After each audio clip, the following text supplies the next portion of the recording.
Salut tout le monde. Comment ça va la communauté? Bon, ici tout va bien, il fait moche. Il fait pas trop froid, ça va, c'est cool.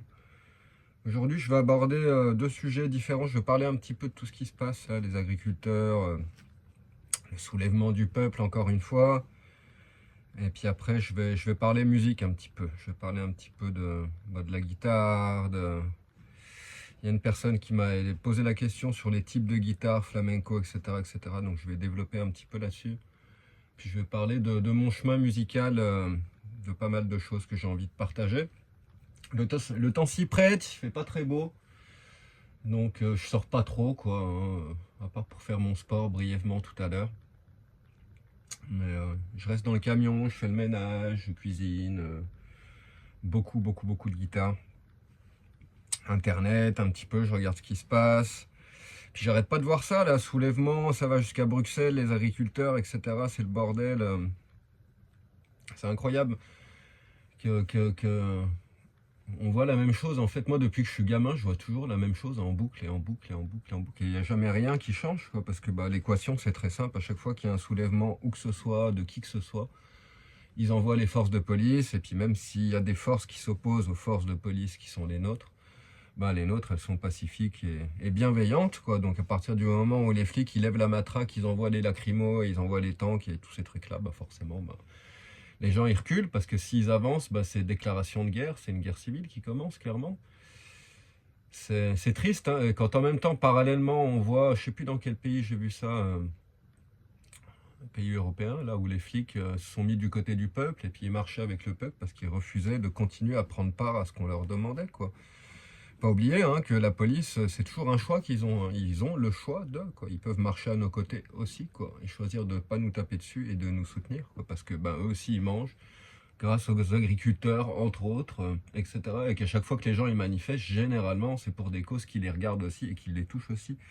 Je ne sais pas jusqu'à quel point ils arrivent à les formater, à les manipuler, à les lobotomiser complètement pour qu'ils ne pensent pas, qu'ils n'aient pas d'avis. Et c'est clairement comme ça. Je me rappelle, il y a longtemps, ma sœur, elle était sortie avec un mec de la BAC qui avait expliqué ça, quoi, clairement, quoi, qui sont formés, ils sont entraînés pour ne pas penser, pour ne pas mettre d'émotion, pour ne pas prendre parti, ne pas avoir d'avis. Donc ils mettent leur cerveau en pause et ils pensent à autre chose, tout simplement. Donc les gens qui viennent te taper dessus, en plus, c'est des gens qui en ont complètement rien à foutre de ce qui se passe, de la cause que tu défends, et ils vont même pas pousser leur réflexion personnelle pour savoir, essayer de comprendre si ça les touche personnellement ou pas, ou si ça pourrait peut-être toucher leurs enfants, leur famille, etc., etc., etc. C'est une lobotomisation, c'est un formatage super fort qu'ils leur font. Je ne sais pas ce qu'ils leur donnent, s'ils leur mettent des compléments dans la bouffe, dans l'eau, etc. Comment on peut arriver à formater les gens à ce point-là, à les insensibiliser à ce point-là? Mais bon, d'une manière générale, en fait, la caste qui nous dirige, que ce soit les politiciens, les industriels, les millionnaires, etc., tous ceux qui ont du pouvoir, c'est des gens qui sont complètement insensibles. Ils ne sont pas conscients que de par leurs propres actions, de par leurs propres décisions, ils se font même du mal à eux-mêmes. Quand ils pourrissent le climat, quand ils pourrissent l'eau, quand ils pourrissent toute la chaîne alimentaire, forcément ça finit dans leur corps aussi, donc ils se font du mal aussi.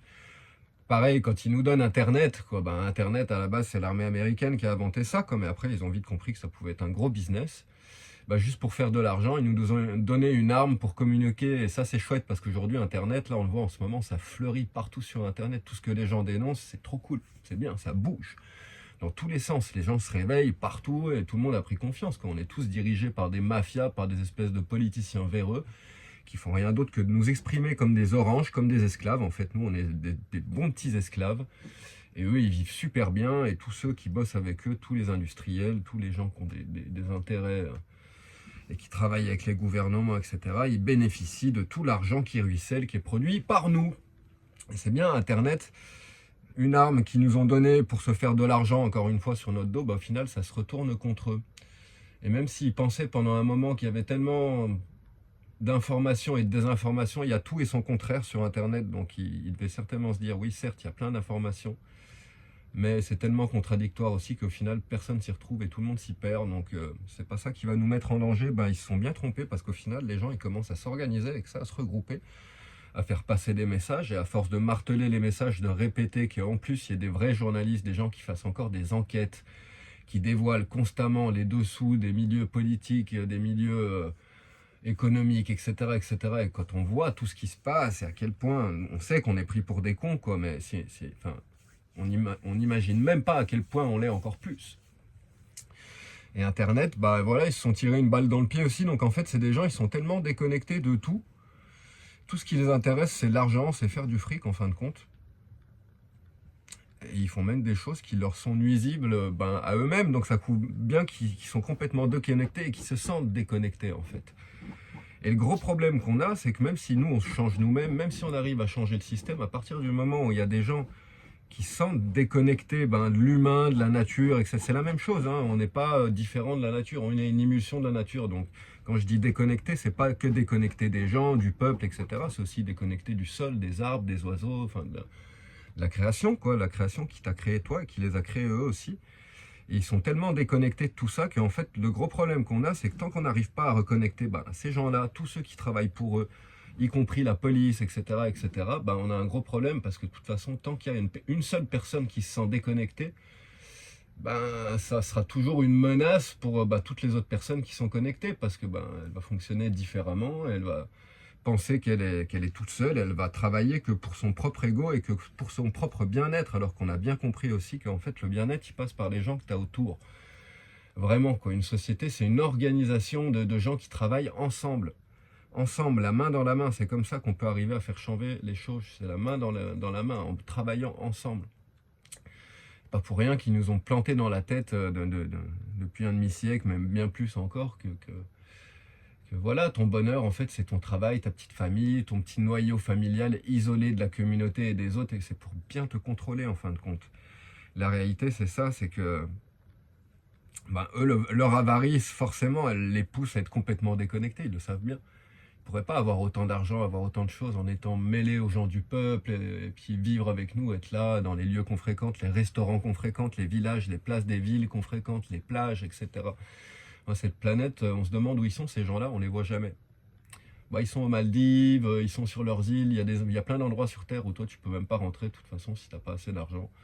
Et ils sont que dans ces coins-là en fait. Et le problème c'est que ben, ils y vivent super bien dans une opulence matérielle, une abondance qui est tellement extrême que pareil, on aurait bien du mal à se l'imaginer, mais c'est pas ça qui les rend heureux, au contraire, ça fait partie de la construction de leur malheur qui est vraiment une honte ce malheur parce que c'est un malheur qui les rend tristes à eux et qui rend triste mais tout le reste de la planète. Ça, il faut vraiment arriver à rentrer dans la psychologie de ces gens-là parce que maintenant on le sait, l'information elle est partout sur internet. Eux, en un claquement de doigts, juste Tesla, juste Musk, n'importe lequel de ces mecs qui peut résoudre bah, la faim dans le monde, les problèmes climatiques, etc. Donc t'imagines à quel point ils sont déconnectés, ils en ont rien à foutre. Ils ont même l'impression de ne plus appartenir à ce monde, en fait, ces gens-là, d'être des dieux, des demi-dieux, etc. Donc le sol, la mer, les montagnes, les gens, les animaux, ils en ont rien à foutre, c'est tout en dessous, c'est eux qui maîtrisent.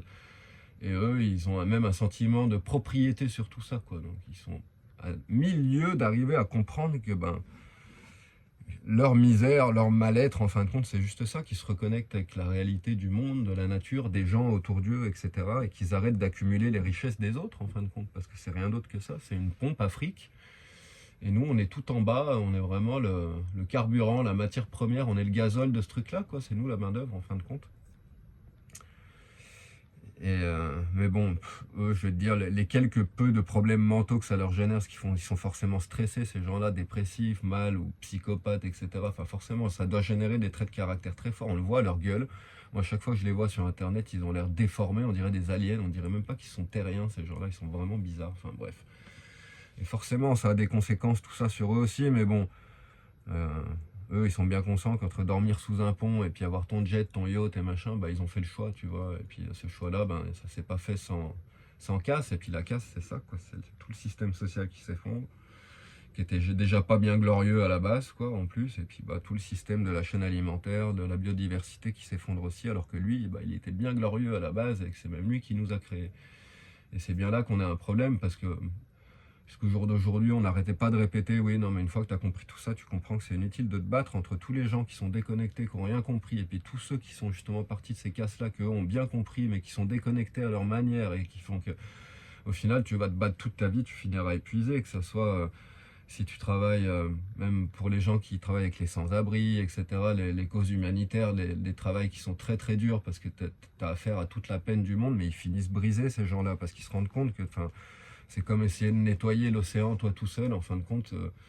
C'est bien de vouloir aider les autres, quoi, mais quand tu draines toute ton énergie vitale là-dedans, bah, au bout d'un moment, c'est toi aussi qui tombes dans la dépression, et puis cette énergie, elle t'envahit, tu es en contact avec elle en permanence. Donc, quelque part, bah, la philosophie commune depuis fort longtemps, ça a été ça, quoi. Achète ton bout de terre, isole-toi, fais ton petit noyau de potes, de famille, tes amis, etc. Dans la nature, cultive ta bouffe, etc. Et le problème, c'est que ben, ça laisse justement la place, ça laisse ça ouvert, quoi, pour que ces gens-là, ils continuent. Et c'est comme ça qu'on en est arrivé là. C'est qu'en plus, tous ceux qui ont bien compris, ils ont bien compris l'inutilité de te battre au niveau personnel parce que tu t'épuises. Et pour le coup, ben, c'est comme ça que ces gens-là, ils ont eu encore plus d'espace, encore plus de place pour faire tout ce qu'ils voulaient, parce qu'ils ont bien compris qu'en plus, dans cette philosophie-là, il y a aussi la philosophie de la non-violence. Donc ils savent bien qu'ils ont juste envoyé les flics, les CRS, deux, trois coups de bâton, un peu de gaz, etc. Et puis fin de l'histoire. Quand tu as vraiment commencé à t'éveiller, à comprendre les choses, tu sais que la violence physique, ça règle rien, quoi. Et ils le savent aussi. C'est bien pour ça qu'ils jouent avec, quoi. Tu vois, dans les lois, c'est interdit. Toi, si tu te bats, tu peux finir en prison, etc. très facilement. Si un CRS, il ébranle quelqu'un, il lui arrivera jamais rien, quoi. Il se prendra même pas une amende, quoi. Donc, tu vois, la violence, c'est réservé à eux. Eux, ils peuvent s'en servir parce que c'est les maîtres de la loi. Et le problème, c'est vraiment ça, c'est qu'ils sont déconnectés complètement, quoi. Ils peuvent pas être conscients de tout ce que je vous dis là, en fait, ces gens-là. Ils vivent dans une réalité alternative, un construct qui sont construits eux-mêmes, en fin de compte, qui les isole de tout ça, parce que ben, s'ils accédaient à ces sensations, à ces émotions-là, à ce sentiment d'appartenance avec le reste de l'humanité et de la création, bah forcément, ils pourraient pas agir comme ça. Ils agiraient pour le bien de cette création. Et c'est comme ça qu'une société, ça devrait fonctionner. Pour le bien de ces sociétés, pour que tous les gens qui naissent puissent s'y sentir bien, construire leur maison, avoir un espace, se retrouver, avoir des endroits communautaires où ils puissent se retrouver, jouer de la musique, se poser, boire un thé, lire un livre, jouer au Scrabble, jouer aux échecs, etc. Comment c'est possible qu'il n'y ait pas ça, quoi, que dans toutes les villes, il n'y ait pas des espèces d'énormes tipis, des trucs un peu chouettes, avec plein de coussins, des tapis, des feux, l'endroit communautaire, quoi, où les gens ils viennent juste se retrouver. Ça, tu le retrouves dans plein de pays au monde, c'est encore présent dans plein d'endroits, quoi. Il y a plein d'endroits où les gens, ils ont des endroits pour se retrouver. Nous, on n'a même plus ça. Quand tu marches dans nos villes en France, c'est d'une tristesse. T'as plein de boutiques qui sont fermées, à part les magasins, bah, t'as rien. T'as la place du village, puis autour de la place, t'as les bars, les bars, les bars, les bars, et puis les restos. Et c'est pas ça, moi, que j'appelle des lieux de vie. Et les gens ils se retrouvent. Ça, c'est des lieux où les gens, ils viennent dépenser de l'argent et on vient te vendre quelque chose. Ça n'a rien à voir. C'est pas un lieu où tu viens échanger avec les gens de ta ville, de ton village, etc., pour se connaître, passer du temps ensemble, etc., parce qu'en fait, la vie, ça se résume à ça. Et quand tu vois à quel point ils sont arrivés à transformer nos sociétés, mais aussi l'architecture de nos villes, l'organisation des centres-villes, etc., pour les rendre stériles, je comprends qu'aujourd'hui, les gens, ils pètent les câbles, ils vivent dans des cadres qui sont complètement stérilisés, ou même l'architecture, elle est moche, c'est tout carré, métallique, avec en plus des matières qui souvent sont foireuses, c'est mal construit, ça rouille au bout de quelques mois, quelques années, donc on vit dans une époque qui est dure, qui n'est pas évidente à cause de ça, et en plus au milieu des vestiges d'une époque qui n'était pas glorieuse non plus, parce qu'elle avait certainement ses problèmes aussi et plein de choses à régler. D'ailleurs, c'est de par ces époques-là qu'on en est venu à notre époque, donc forcément c'est déjà que ça déraillait à ce moment-là et bien comme il faut. Mais au moins, ils construisaient avec des pierres. Il y a plein de centres-villes en France. La plupart des villes, ils ont des centres-villes historiques qui sont chouettes, qui sont beaux, harmonieux quand même. Les gens, ils ont mis de l'amour dans ces constructions. Aujourd'hui, il n'y a même plus ça, quoi. En plus, tout est tellement réglementé, c'est tellement compliqué pour avoir la moindre autorisation de construire, de changer une fenêtre, un truc. Si tu es dans un centre historique, j'en parle même pas. Tu peux même pas changer la couleur de. Enfin bref, tout est devenu d'une complication ultime qui fait que bah, les gens sont étouffés, la créativité est étouffée, et puis il règne cette espèce de moralité de dépression. En fin de compte, bah voilà, c'est une espèce de mensonge généralisé où tout le monde bosse pour que ces gens-là s'engraissent et qu'eux vivent super bien sous les cocotiers, sous les tropiques des Maldives, tranquillos, pendant que toi, en fin de compte, tu galères dans l'hiver à 7 heures du matin dans ta bagnole pour aller bosser, quoi. Et faut pas, enfin, le problème, c'est que c'est ça, il y a tellement de gens qui ont compris ça, mais qui sont résignés et qui ont fait leur petit paradis de leur côté, etc. Alors c'est bien, super, ils se sont sauvés.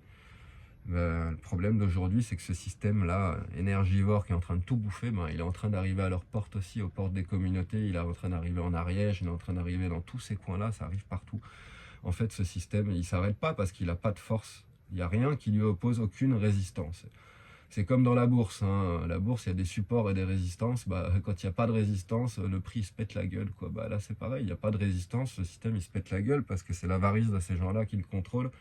et on leur oppose aucune résistance parce qu'on est complètement déconnectés des uns des autres. Fin d'histoire. C'est tout, on est déconnectés les uns des autres. On est la force, on est la masse, on est nombreux, on a juste à s'unir et fin de l'histoire. On met fin à leur règne, c'est pas compliqué. Le problème, c'est qu'ils ont tellement pensé la déconnexion aussi dans notre monde, dans nos villes, dans nos villages, ils ont tellement formé ce système. Et, tu vois, ils l'ont construit de cette manière-là, avec les routes, les autoroutes, les villes, les usines, les zones industrielles, les zones commerciales. Enfin, tout ça, ça a été bien pensé pour optimiser, en fait, tout l'espace de la planète. Il a été optimisé comme un business, quoi. Ils voient absolument tout, ces gens-là, comme un business. Là où toi, tu vois une montagne, eux, ils vont voir du cuivre, du gaz, du cobalt, du lithium, etc. Attention, c'est des espèces d'envahisseurs. Franchement, le règne de l'argent, ça a créé ça, c'est que les gens sont devenus insensibles en fait à la nature, alors qu'en plus c'est même la nature qui permet la création de l'argent. Si la nature elle nous donnait rien, bah, il n'y aurait même pas d'argent, il n'y aurait rien à échanger de toute façon. Donc quelque part cet argent c'est une illustration de la nature, quoi, mise en pièces, transformée en billets au final, pour vraiment caractériser et grossir l'image. Et donc, aujourd'hui, oui, c'est triste de voir ces paysans, c'est triste de voir toute cette viande qui est jetée alors qu'elle est comestible. Apparemment, même quand la vache, elle est infectée, la viande reste comestible. En plus, ça se transmet pas à l'homme, etc. Donc tout se broiera encore pour rien. À croire qu'ils le font exprès, pour chercher les problèmes avec le peuple, histoire de bien les énerver. Déjà qu'ils les escroquent, qu'ils les pressent comme des citrons depuis une éternité maintenant, que les gens ils en peuvent déjà plus, mais en plus quand ils peuvent en rajouter une couche et puis être encore plus dégueulasse, encore plus con, encore plus méchant, encore plus dans leur vision stupide de Bruxelles, de machin. C'est quoi en fait? La France elle n'existe plus, quoi. C'est Bruxelles qui décide pour la France, pour l'Allemagne, pour l'Italie, l'Espagne. C'est marrant, quoi. Enfin bref. Donc ouais, l'union, quoi. Arrêtez de regarder la télé, arrêtez de regarder ces trucs-là. Moi, j'ai juste vu ça passer sur Instagram, sur quelques posts. Donc, j'ai absolument pas vu de vidéo. Je sais pas trop ce qui se passe. J'imagine que ça se bat, que ça manifeste, etc., etc. C'est pas compliqué. Ça aboutira encore sur rien. Et puis, fin de l'histoire. Fin de l'histoire, tant qu'ils n'ont pas une réelle force qui leur est opposée, c'est soit on s'unit vraiment les uns les autres, et puis, on commence à s'organiser de manière à opposer une résistance nette, rigide et ferme face à ça, parce que on a été souple pendant des siècles, quoi. Puis voilà, on en est, ils sont en train de tout détruire, quoi. Donc c'est notre chez nous, c'est la planète qui nous accueille, qui nous a créés, qui nous donne à manger, qui nous donne de l'amour, qui nous donne des autres êtres humains pour qu'on puisse aimer, etc., etc. Et cette création, elle est magnifique, et on ne peut pas laisser l'avarice de certains détruire toute cette beauté. C'est d'une tristesse infinie. Donc on en revient toujours à la même histoire, quoi. Qu'est-ce qu'on fait maintenant? Qu'est-ce qu'on fait? Comment on fait pour arrêter cette machine, faire machine arrière? Déjà, le premier pas, ça paraît évident maintenant, il faut dégager tous ces gens et que les gens s'unissent et qu'on refuse d'accepter leurs lois, leur système, et qu'on fasse un autre système qui est plus adapté à l'écosystème, à notre environnement, où l'empreinte de l'homme, elle soit minimisée, qu'on enlève pas mal d'industries, pas mal de routes, etc., qu'on relibère de l'espace sauvage. Il y a des humains partout, c'est pas possible, quoi. Il n'y a plus d'animaux sauvages nulle part, j'en ai déjà parlé plein de fois, mais moi ça me désole. J'en ai ras-le-bol de voir des gens partout. C'est aussi pour ça que les gens ils sont de plus en plus déconnectés, parce qu'on est de plus en plus nombreux. Donc t'en as ras-le-bol de voir des gens tout le temps. T'aimes bien être tranquille et puis qu'on te foute la paix. Donc, enfin, c'est super compliqué tout ça, vraiment. Alors qu'en réalité, c'est si simple, quoi. Ça paraît utopique venant d'un hippie comme moi qui vit dans son camion, mais il y a ça dans le sud de l'Espagne. Il y a des communautés comme ça qui sont ouvertes. Tu peux y aller. Il y a toujours un tipi qui est là en hiver avec un feu. Je vais sûrement décoller pour là-bas, je vais voir, là, faut que je parte d'Ibiza, j'en ai marre, je commence à m'ennuyer, je suis tout seul tout le temps. Et là, sur ces endroits-là, il y a toujours un tipi, un feu le soir. T'as souvent 20, 30, 40 personnes dans le tipi avec le feu au milieu, ça fait du thé, ça cuisine un petit peu, ça joue. Et ça crée du lien, c'est génial. Quand t'as ça la nuit, en hiver, tu vas un petit peu dans le tipi de 7-8 heures du soir jusqu'à minuit, 1 heure du matin, t'es tranquille, après tu dors super bien, t'as eu un bon moment de chaleur avec les gens autour du feu, et ça suffit, il en faut peu pour être heureux en fin de compte. Il n'y a pas besoin de trucs bien compliqués, et c'est dommage que... Enfin, c'est pas dommage, hein, c'est le choix des gens, parce que ça, les gens, ils pourraient le faire s'ils le voulaient vraiment, mais en fait, tu vois qu'il n'y a aucun désir dans les villes, dans les villages, des gens de faire des trucs ensemble. Bon, des fois, ils font leur carnaval, ils font leur machin, les fêtes religieuses, les trucs fêtés parce que c'est imposé par le calendrier, etc., etc., la fête de la musique, mais c'est pas de ça que je vous parle, quoi. Ça, c'est toute la manipulation, du mensonge. C'est justement parce que on ne la fait plus, la musique. Ils ont mis un jour pour ça. La réalité, c'est qu'avant, on a fêté tous les jours autour du feu avec les percussions, avec les guitares, les tam-tams, etc. Ça a toujours été présent. Toujours. Les gens qui dansent, qui font de la musique, qui sont là autour du feu, c'est depuis la nuit des temps, on vit comme ça. C'est pour ça qu'avant, il n'y avait pas de dépression. Les gens, ils se sentaient bien, ils se sentaient sentiment d'appartenance à leur tribu, à leur... Et aujourd'hui, bah, il n'y a juste plus ça. C'est un tout petit truc, c'est super con. Mais une fois que tu as réussi à éradiquer ça totalement, quoi, bah, il y a plus de communion, de communauté entre les gens, quoi. Les gens vont se retrouver un petit peu dans les concerts, dans les bars, dans les restos, mais ça devient super limité. Il n'y a plus d'espace, en fait. C'est un espace qui est fait pour ça, pour que les gens viennent se retrouver. Je te parle pas d'une salle des fêtes dégueulasse, carrée, avec des vitres horribles, ces espèces de machins qui mettent au plafond, et puis trois néons, quoi. Pas de ça que je te parle, quoi. T'as besoin du feu, le grand-père, le feu, l'énergie du feu. Moi, j'adore le feu, c'est ça que j'aime en vivant en nature, c'est que je peux tout le temps faire du feu en extérieur, quoi. Et l'énergie du feu, c'est super important. C'est une énergie qui nettoie, ça brûle. Le feu, ça brûle, ça transforme. Destruction, création, et c'est pareil, il génère un petit peu le même effet dans ton esprit, peut-être même dans ton corps. Ça a vraiment un effet purificateur. Tu te sens super bien au coin du feu, quoi. Et là, forcément, bah, tu prends plaisir à recevoir tes amis, ou même des gens que tu connais pas, etc. au coin du feu, c'est génial. Enfin voilà. Bon, au final, je parle pas beaucoup guitare.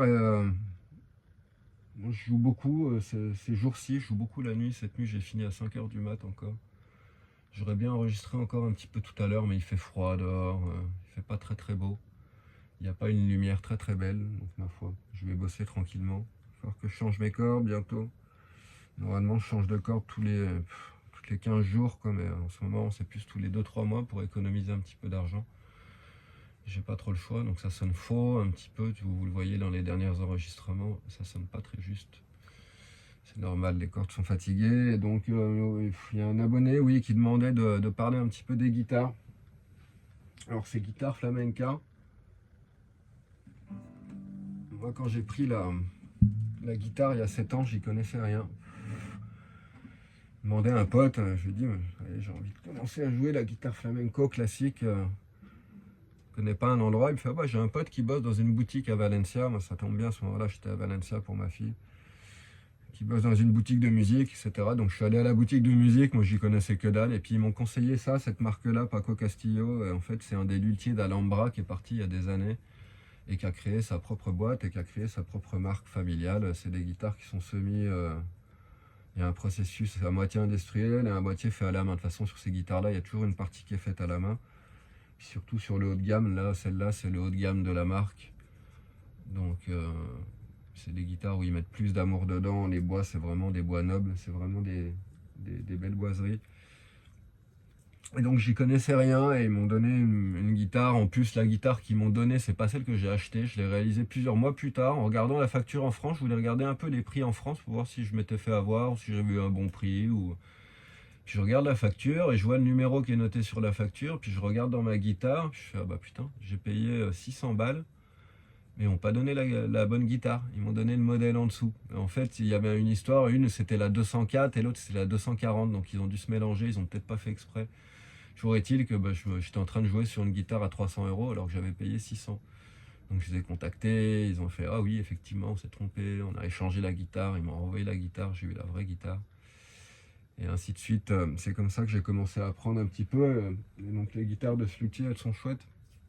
Moi personnellement, je joue toujours là-dessus sur de toute façon, c'est la seule que j'ai pour le moment. Une guitare flamenca negra. Flamenca negra, elles utilisent du bois qui est utilisé pour les guitares classiques sur les côtés et sur le fond. En fait, si c'était une flamenca bianca, une blanche, ça serait que du cyprès ou du pin abeto, pinot, du pin allemand. Enfin, ça peut être comment on dit, des conifères. Et dans ce cas-là, bah, tu l'as sur la table, sur les côtés, sur l'arrière. Bon, après, il y a plein de variations dans les types de bois, etc., etc. Mais de manière générale, la flamenca negra, c'est vraiment ça. C'est Palo Santo ici. Et là, je sais même plus si c'est du pin qu'ils ont mis ou de l'épicéa. Ça doit être un des deux.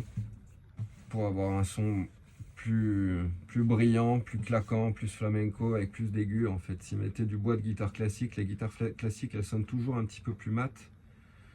Elles ont moins de claquants dans les aigus et une attaque qui est un petit peu plus ronde. Les guitares flamenca, elles sont un petit peu plus sèches, plus brillantes, parce que le flamenco, t'as plein de arrive des moments où tu claques les cordes comme ça, donc ils cherchent ce son-là un petit peu grattant, un petit peu claquant.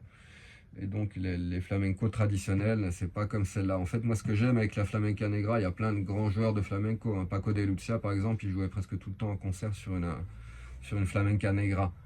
C'est pas pour rien, c'est parce que bah, ça a le son flamenco aussi. Mais de par les bois qu'ils ont mis sur le fond et sur le côté, bah, ça a plus de basse. Et en fait, c'est des guitares qui sont à mi-chemin entre guitare classique et guitare flamenca pure.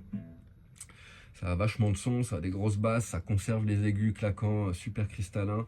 Des guitares qui sont super équilibrées, tu peux jouer absolument tout avec. Du classique, du flamenco, du blues, du jazz, de la bossa. Tout ce que tu peux jouer avec une guitare, tu pourras le faire avec une flamenca negra. C'est des instruments les plus versatiles qui existent, ça a un son qui est merveilleux, moi j'adore ça, je trouve ça vraiment magnifique. C'est agréable à jouer. Alors après, la différence entre une flamenca et une classique, ça va être surtout la hauteur des cordes ici. Moi, c'est pour ça, entre autres, bon, surtout parce qu'elle sonnait mal, mais quand je suis revenu en France, je l'ai amenée chez le luthier, elle m'a reconstruit un chevalet en entier, elle a enlevé l'ancien chevalet, et puis elle l'a décalé, il était mal positionné, il y avait un tout petit décalage d'1 millimètre, je crois, quelque chose comme ça. Et donc, comme elle l'a décalé, bah forcément, ça laisse une marque sur le vernis, parce que bah, tu décales ton chevalet, donc elle a reconstruit un nouveau chevalet. Et on a profité, que mes cordes étaient trop hautes, hein, quand même, pour une guitare à 1300 balles.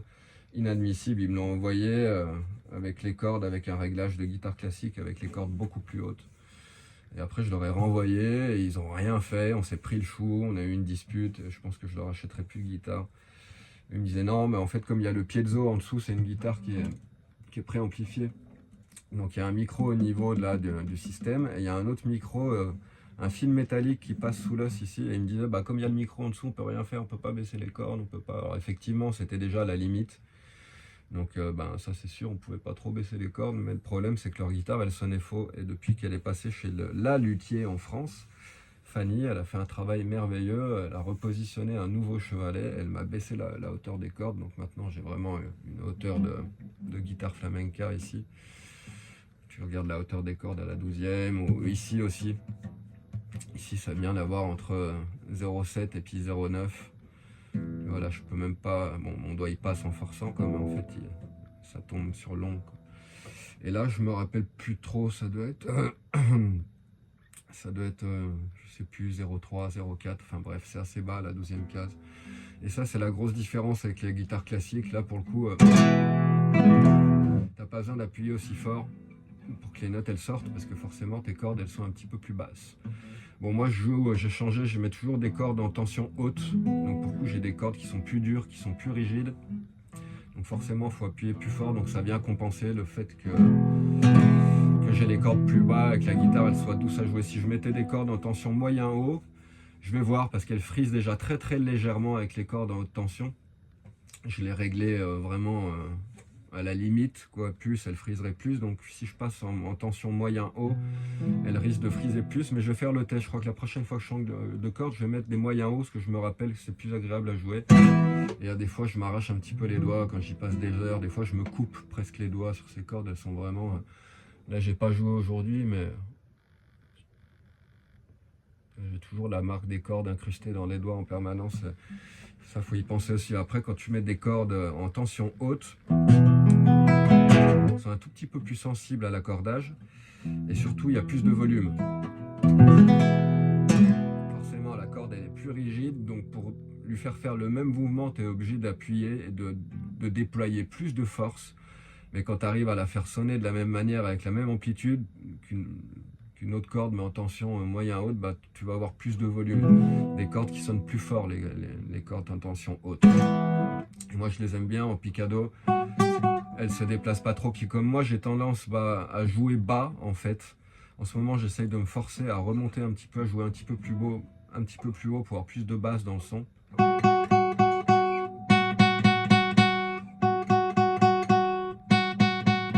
Tu vois la différence? Et comme je joue bas d'habitude, avec les tensions hautes, forcément c'est super rigide à cet endroit-là, et moi je suis habitué à ce mouvement de corde. Et maintenant que j'essaie de me forcer à remonter, j'ai un peu du mal, parce que quand je remonte, forcément la corde elle devient plus souple, elle est beaucoup plus rigide là à la base. Et comme elle est plus souple, quand je la touche comme ça, elle se déplace plus. À basse vitesse, ça ne me dérange pas du tout. Par contre, quand j'accélère très fort et que je commence à aller très vite, c'est un problème, parce que je suis habitué à jouer plus bas, là où c'est très rigide et où la corde bouge pas beaucoup. En fait, quand tu veux vraiment toucher des niveaux de vitesse élevés, tu vas pas pouvoir le faire en t'approchant trop de la rosace parce que la corde, elle bouge trop et ça va te faire rater plein de notes. Donc tu cherches quand même une certaine rigidité. Donc tu essayes de trouver un compromis, que ça bouge le moins possible, mais avoir quand même un petit peu de basse, tu vois. Là, je les ai. Là, c'est complètement aigu. Là, c'est pas mal. Tu vois. Là, ça sonne bien aussi, mais ça bouge énormément. Et là, je vais rater des notes. Et là, je t'en parle même pas. Tu n'es pas censé jouer ici, en fait. Un luthier, quand on parlait l'autre jour, un luthier de guitare flamenca qui est super connu, qui disait, ça, enfin, quand je vois un guitariste jouer ici, je sais qu'il sait pas jouer, quoi. Pas pour rien qu'il disait ça. La guitare, elle sonne bien quand elle est jouée avant le trou, là. Là, à la limite, faire des gros accords tout ronds, etc. Comme en musique classique, oui. Enfin bref, chacun son délire. Après, les écoles de pensée sont toutes très rigides. Le flamenco, ils sont très rigides. Donc, moi, je suis pour aucune de ces écoles. Et donc, voilà, manche avec la touche en ébène. En dessous, je pense que c'est du Palo Santo au-dessus qu'ils ont mis aussi pour le manche. Et donc, voilà, c'est des guitares qui sont légères. Celle-là, curieusement, je l'ai trouvée plus lourde que celle d'avant. C'était la même. Elle pèse un petit peu plus. J'ai vu qu'ils ont changé une technique de fabrication à l'intérieur. Ça nécessite un peu plus de bois. C'est peut-être ça qui a largué la guitare un petit peu. C'est pour ça que je le sens. Toutes les guitares sont très différentes. J'en ai eu plusieurs fois les mêmes. Hein. C'est tout ce que je peux me permettre au niveau budget. C'est celle-là. Et elles sont toutes différentes. Même la même guitare, du même modèle, etc. Entre deux guitares, ça n'a rien à voir. C'est des mondes... c'est des mondes différents. Donc c'est pour ça que c'est toujours bien de te déplacer, d'aller essayer tes guitares si tu peux, plutôt que d'acheter sur internet. Aller voir le fabricant, c'est encore mieux parce que tu peux toujours négocier à l'usine. Moi, avant, ces guitares-là, elles coûtaient 1100. Ils ont monté les prix, maintenant c'est 1003, quelque chose comme ça. Mais quand elles coûtaient 1100, je sais plus à combien ils me la laissaient. Moi, j'allais à l'usine là-bas, ils me la laissaient à 850 balles, je crois. J'avais une énorme ristourne. Et celle-là qui coûte 1300, ils me l'ont laissé à 1070, je crois, quelque chose comme ça. Ils m'ont fait une belle ristourne aussi. Donc ça vaut toujours le coup de contacter les fabricants, même si ça se fait pas trop, quoi. Moi, j'ai toujours fait comme ça. Et là, avec une boîte un peu industrielle qui est quand même connue dans toute l'Europe, c'est pas des guitares de luthier à 4000 €, c'est une boîte qui fait de la guitare quand même, qu'on vend beaucoup. Bon, au final, ils ont toujours été cool. J'ai même pu envoyer des potes qui ont eu des prix, etc., etc. Donc toujours déplacer, aller voir, aller essayer les guitares pour choper celle qui a le plus de personnalité. Moi, j'en ai eu certaines qui étaient incroyables, et puis après, je rachète la même, et puis la magie n'était pas là, et il manquait un truc. Donc des fois, sur la même guitare, c'est le truc avec les guitares semi-industrielles comme ça, elles sont ajustées toutes de la même manière, avec des gabarits en fait dont ils se servent. Et ils réfléchissent guère plus loin. C'est ce que m'a expliqué la luthière en France, c'est qu'un luthier, lui, il va régler la guitare au fur et à mesure qu'il la construit, l'ajuster, etc. C'est pas une science exacte, le bois, quoi. Tu vois bien comment ça se polit, comment ça se coupe, etc., etc. Donc il y a toujours des variations. Et le problème, c'est que comme ils sont enfermés dans leur cote avec des machines, etc., que les guitares elles sont produites en série comme ça, forcément, à la sortie, au final, c'est du random. T'en as qui sonnent très très très bien, d'autres qui sonnent très mal. Il faut essayer. C'est comme ça que des fois, tu peux avoir des guitares à 300 balles qui sonnent aussi bien que des guitares à 1500 balles. Par contre, tu verras jamais une guitare à 300 balles ou à 1500 balles sonner comme une Ravière Castagnier à 5200 €. C'est ça que je vais m'acheter quand j'aurai des sous. Ravière Castagnier, c'est lui qui fait les guitares de Rafael Cortez.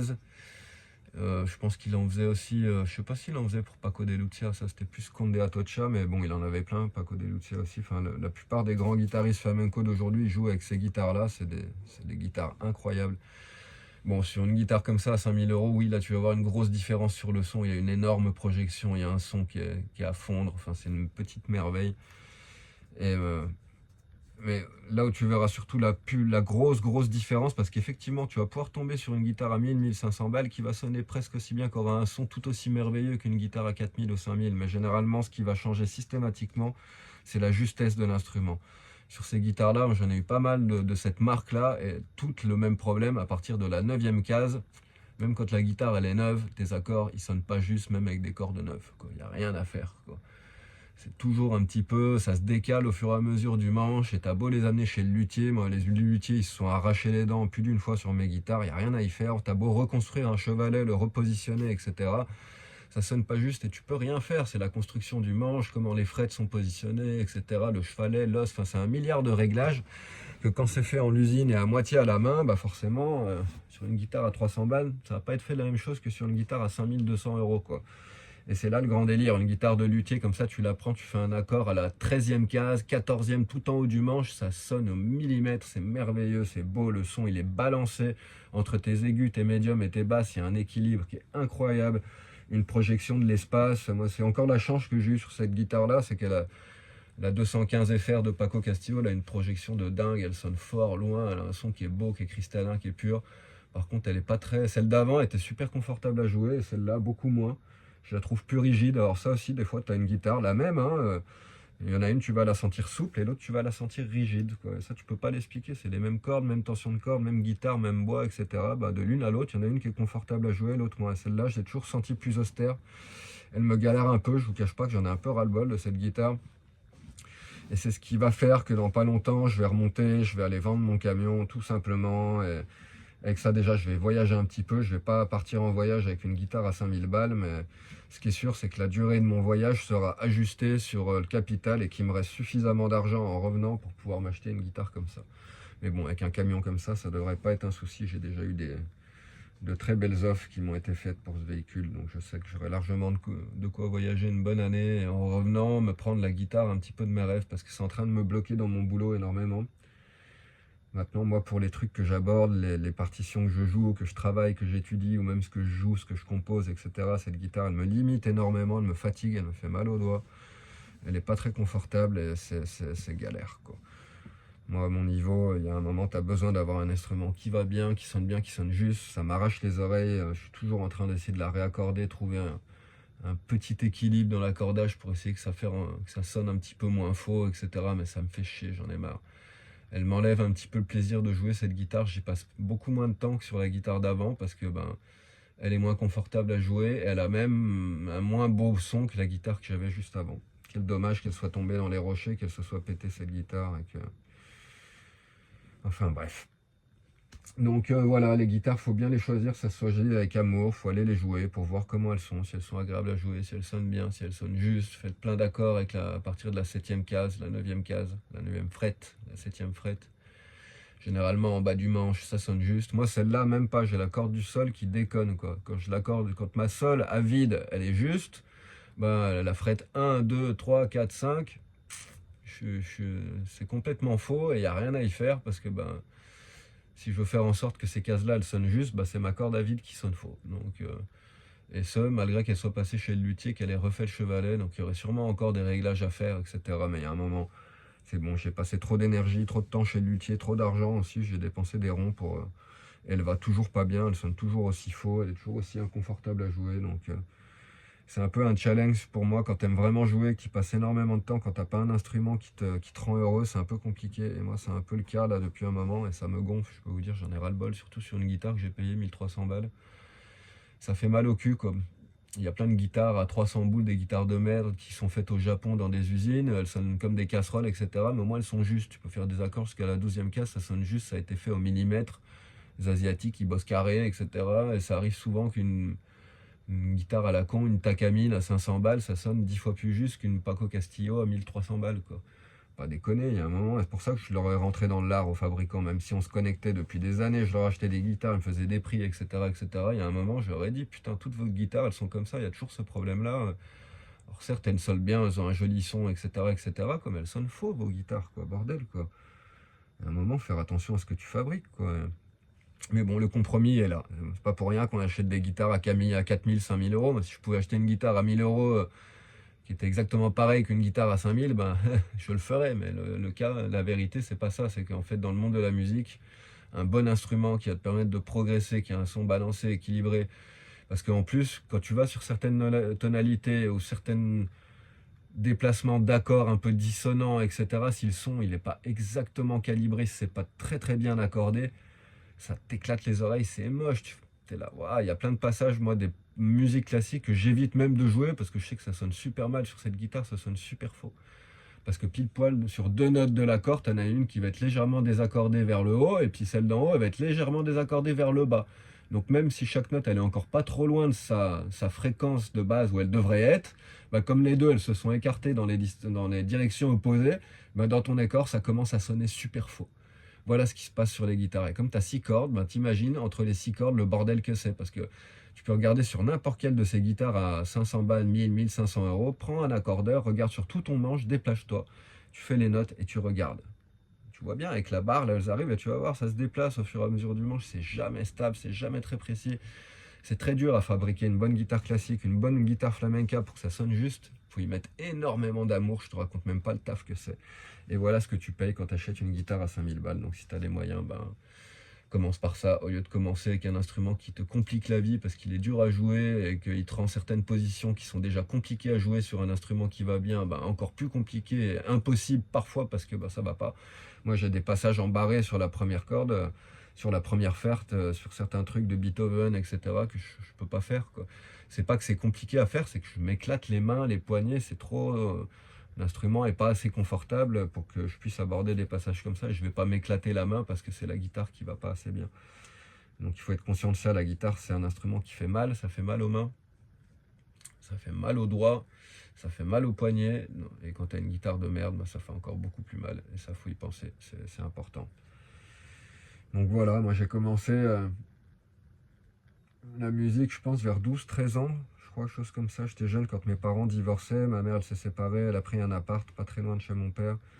Elle a eu l'idée de louer un piano. C'est comme ça que j'ai commencé la musique. J'ai pris une semaine de cours de piano. Au bout d'une semaine, ça m'a gonflé les cours. C'était une vieille dame qui était très austère en plus.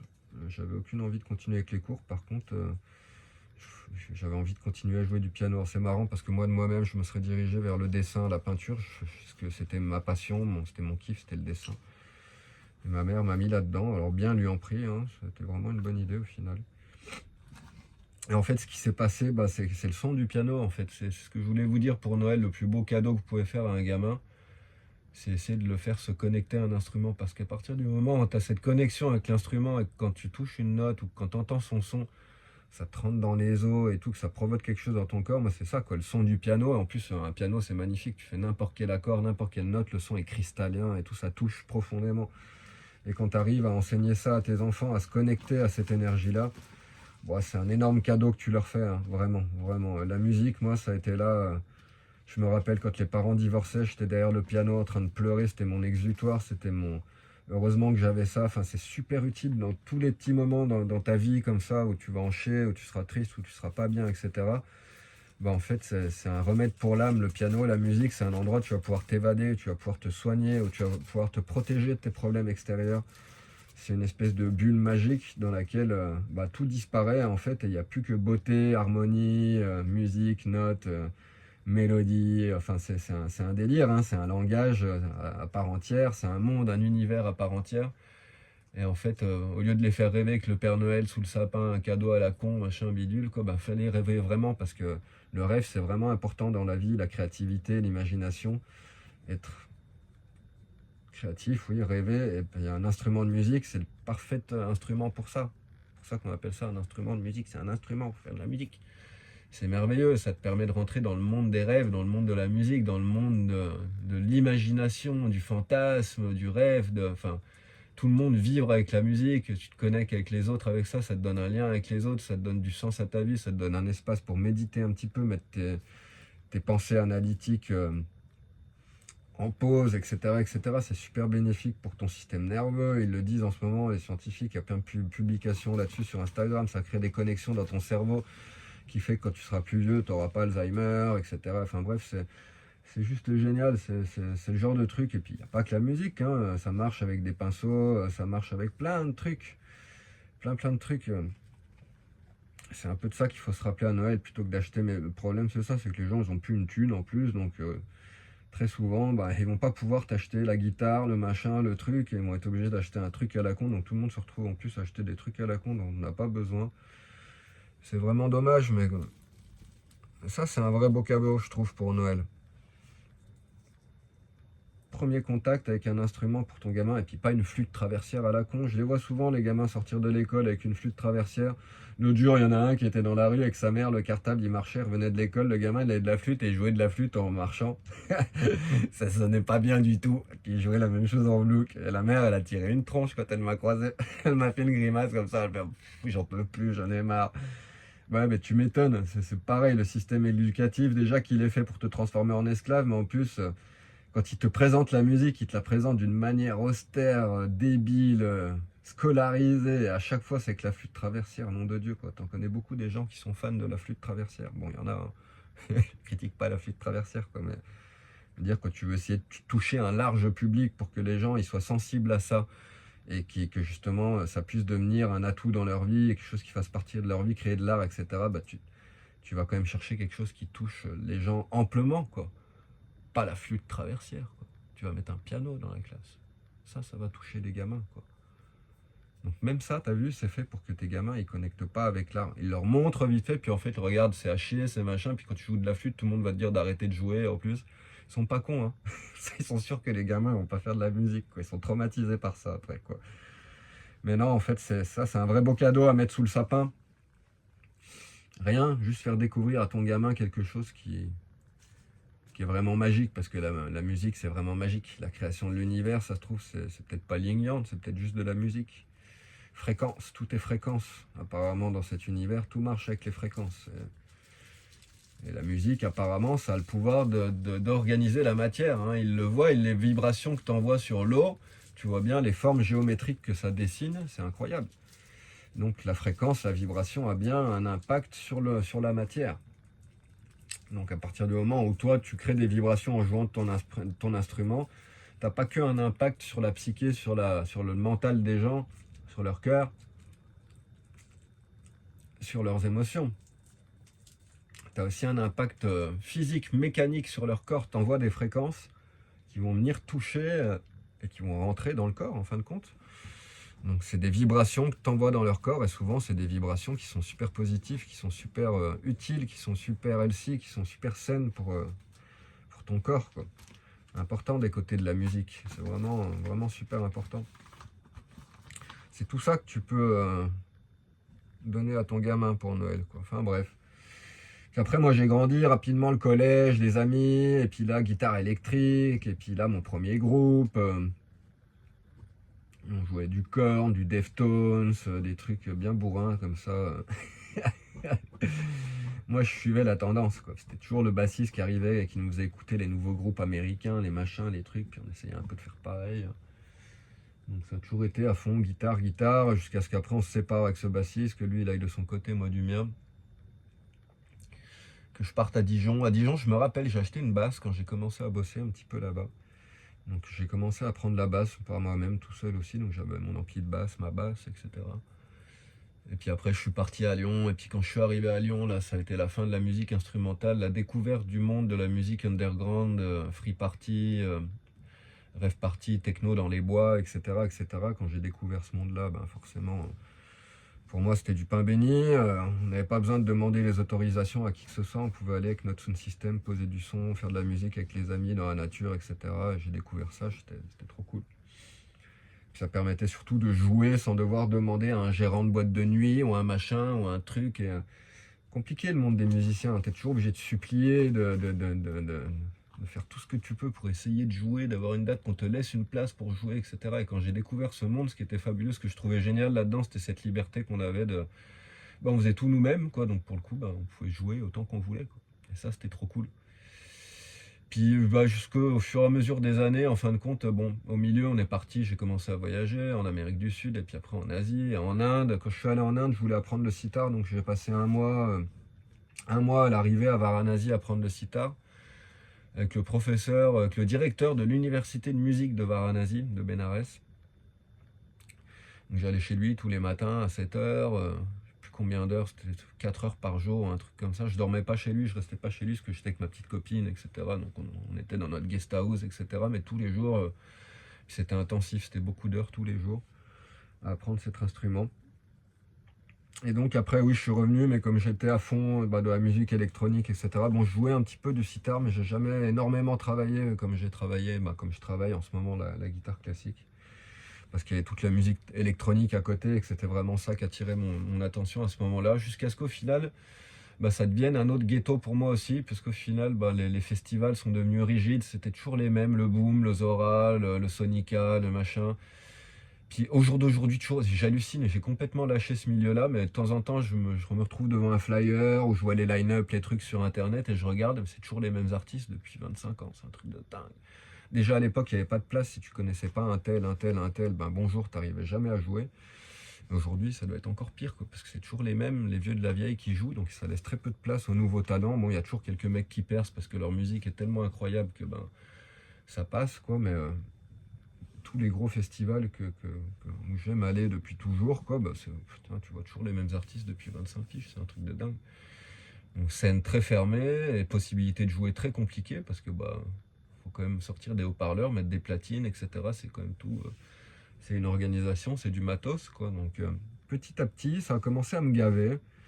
Puis moi, à ce moment-là, je m'étais déjà un peu éloigné de cette scène-là, mais ça ne m'empêchait pas de produire. Je travaillais énormément sur le PC, j'apprenais Ableton Live, je produisais de la high-tech, de la psytrance accélérée, etc. J'ai toujours bidouillé sur le PC, enfin j'ai jamais arrêté de faire de la musique, j'ai passé mon temps à faire ça depuis toujours en fin de compte. Mais j'ai été vachement éloigné des instruments, donc depuis ma vingtaine, quoi, en fin de compte. Quand j'ai repris à 37, 38 ans, j'avais pas touché un instrument depuis 18 ans, quoi. Ça m'est pas venu comme ça du jour au lendemain, c'est arrivé quand j'ai perdu ma fille, quand j'ai été écarté, séparé de ma fille il y a 10 ans. Il y a une guitare qui traînait chez un pote en Espagne. J'ai joué un petit peu sur le guitarlélé, une mini guitare comme ça, toute petite. Et puis je me suis dit, tiens, ce serait le moment de rejouer. Et puis bien m'en pris, hein. En fait j'ai découvert que c'est exactement ce qu'il me fallait. Ça me permet de travailler où je veux, quand je veux, comme je veux. Je jouais quand je veux. Je peux jouer partout dehors tout le temps, ça dérange jamais personne. Les gens ils adorent ça, ils adorent m'écouter jouer, c'est trop cool. On me fait toujours plein de compliments parce que c'est moi qui choisis mon concert. Quand je suis sorti de sortir ma guitare à tel endroit, plein d'endroits quand je joue dans la nature, il y a souvent plein de gens qui sont là, qui passent, ou quand je suis à la plage, il y a souvent plein de monde. Enfin bref, au final, ça me fait mes mini-concerts, c'est moi qui choisis quand, comment, où. Puis systématiquement, quand je joue, c'est que j'ai envie de jouer. Donc généralement, ça marche bien, ça sort bien, je suis en phase avec ma guitare, parce que c'est pas comme un concert où tu as une heure, une date à respecter, un cadre rigide qui fait que si à ce moment-là, l'inspiration, l'envie, la créativité, elle n'est pas là, si tu n'arrives pas à la forcer, ça va être compliqué. Et en fait, j'ai reconnecté avec ça, que le plaisir de l'instrument, je joue quand j'ai envie, quand vraiment j'ai envie et que j'ai quelque chose à exprimer, ou que j'ai envie de travailler un truc, ou j'ai envie de créer quelque chose, ou que j'ai envie de jouer pour les gens qui sont là, etc., sans avoir besoin de demander de permission à personne. Et ça, c'est trop cool. Voilà, donc c'est une liberté de plus dans ce monde où il faut systématiquement tout demander pour tout et demander des autorisations pour tout. Moi, j'ai résolu ce problème-là. La guitare, c'est un nouvel univers dans lequel je peux m'immerger, me plonger.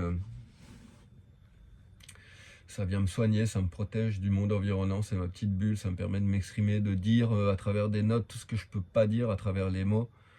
Je suis pas très fort pour m'exprimer, je lis pas de livres, donc mon vocabulaire est quand même assez limité. Je fais attention, mais j'ai pas un vocabulaire qui est très ample.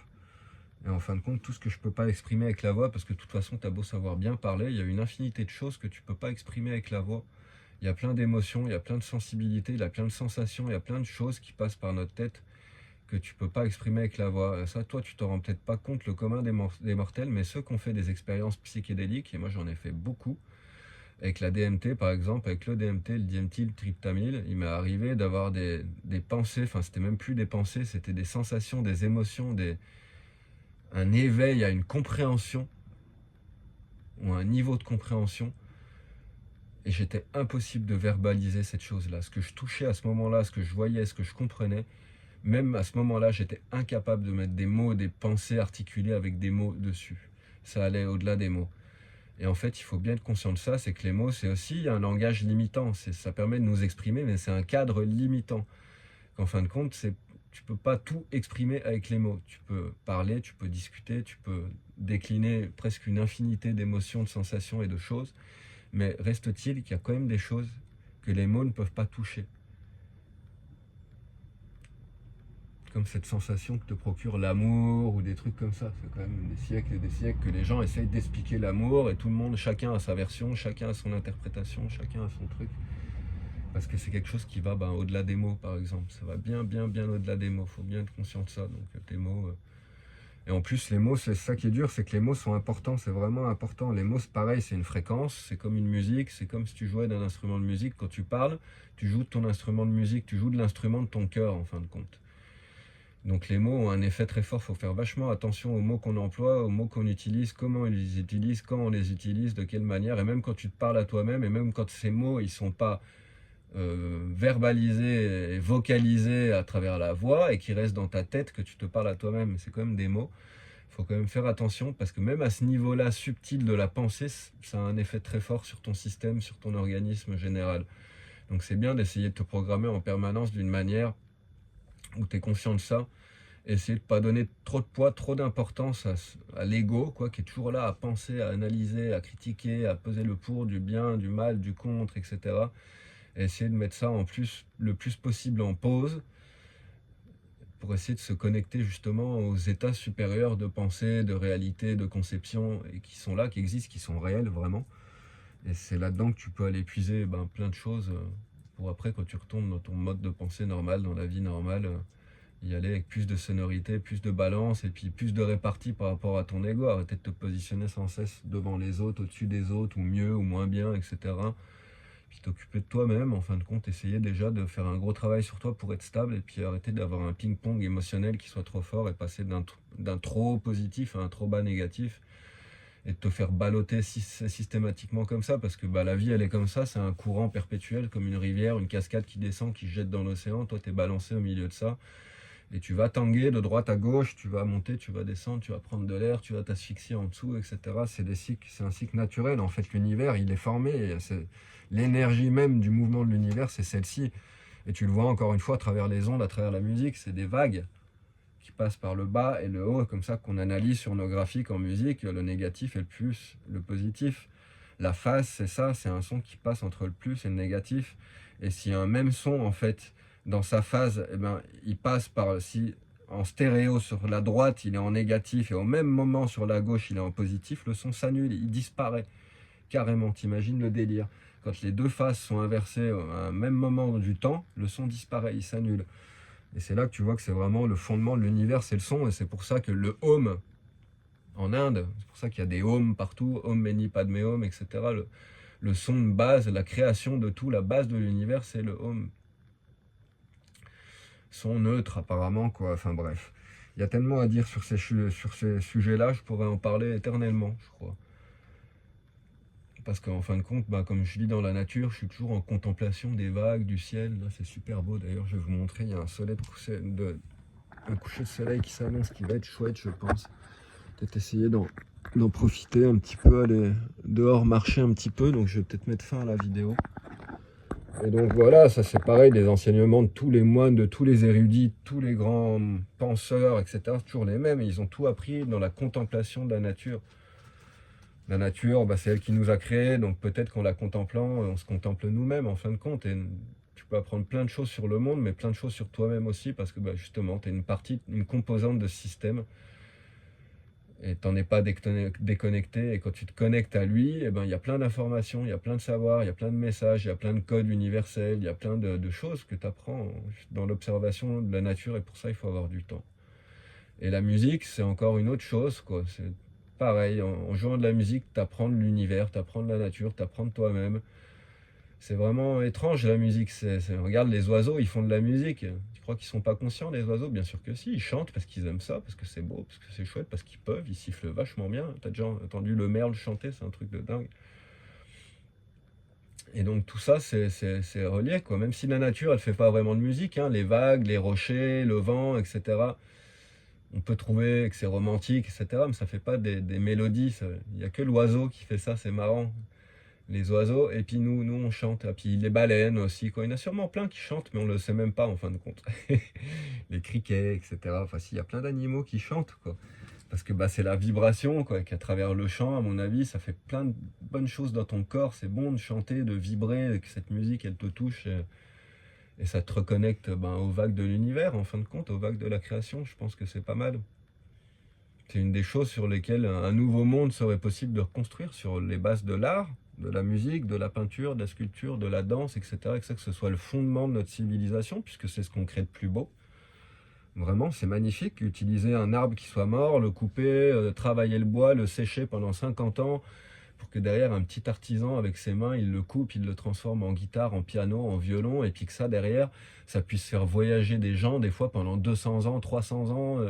Il y a des instruments très vieux qui circulent, il y a des violons qui coûtent des millions d'euros, qui sont souvent prêtés par les banques aux instrumentistes d'ailleurs, et qui jouent depuis 200 ans les violons, quoi. Ça, je trouve ça merveilleux de sacraliser à ce point-là la nature, et de transformer un arbre. C'est la seule chose pour laquelle un arbre, ça devrait être autorisé de couper un gros arbre en Amazonie, etc. Et encore même pas. Je pense que, enfin, je sais pas ce qu'il en est de cette réalité, quoi, mais ça devrait être fait qu'avec des parties de l'arbre qui sont mortes ou des arbres qui sont morts, mais peut-être que les propriétés du bois dans un arbre qui est mort est altéré et ne convient plus pour un instrument. Donc tu es obligé de couper des arbres qui sont vivants pour avoir un bois de qualité, j'imagine.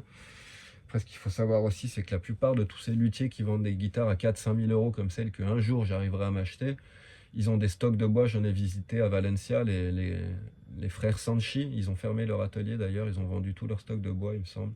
C'est tous des stocks de bois qui ont été collectés depuis 100 ans, des fois 50 ans, 100 ans, par le père, par le grand-père, etc. Et t'imagines bien qu'à cette époque-là, le traçage du bois du Palo Santo de Rio, par exemple, le Palo Santo du Brésil, les plus grosses, les belles guitares, là, celles que je vais acheter à 5200 balles, souvent c'est ça, c'est le Palo Santo, mais c'est pas celui d'Inde. Celui d'Inde, il coûte pas cher. Ma guitare, là, à 1300 balles, elle a du Palo Santo d'Inde. Du Palo Santo de Brésil, bonjour, c'est super protégé, ça se coupe plus, il n'y a plus de stock pratiquement, il reste très très peu de stock, bon, il en reste encore, mais c'est des stocks qui sont là parce que c'est du bois qui est séché, pas pendant un an ou deux, c'est séché pendant des générations et des générations, souvent pendant 10, 20, 30, 40 ans. Plus le bois il est sec, plus il est stable, moins il bouge, et plus tu as des instruments qui sont stables à travers le temps.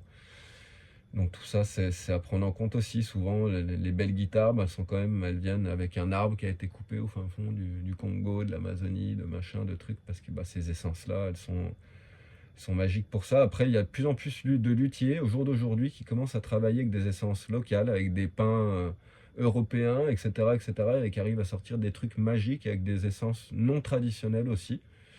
Après, en Espagne, tu vois, c'était le cyprès qui était traditionnel, hein. Le cyprès, pour la flamenco bianca, c'est vraiment traditionnel, traditionnel. Et ça, il y en a en Espagne. Donc, ils faisaient avec le bois local, en fait, et ça sonnait très bien, ça marchait super bien.